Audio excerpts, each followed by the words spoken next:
Welcome everybody to the remastered edition of episode 3 of Photoshop Quick Tips. In the original episode, I showed you how to create a nice little studio backdrop to add a little bit of what I called flair to your product shots. So, I know a lot of times when you're working with products and things like that, you take a nice little product shot and you lay it on a background and it just doesn't look like it fits. So this is a good way just to give it that extra little finishing touch to make it look more appealing to your consumer. So the first thing you want to do with your background layer selected, just come down here and click the new layer icon. That'll create a new layer just above your background layer.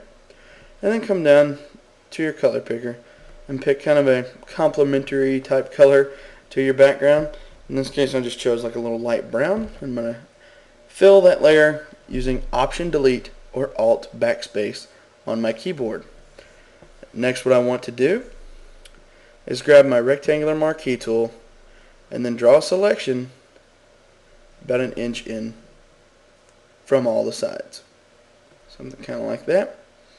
And now what we want to do is we want to feather this selection. To do that, we'll come up to Select and Feather. Let me zoom back out here. And we want to give this about a 50 pixel feather since this is a low resolution image. If it was a higher resolution image, I would suggest going in about the 150 to 175 range. Something like that for your feather radius there.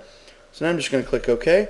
You see it rounded the corners off here. That means it feathered it in a little bit. And now all I'm going to do is hit the delete key on my keyboard and deselect. And you see it's giving it a nice little gradual fade into that darker brown color, and then we just add our text and we have finished our product shot almost instantly.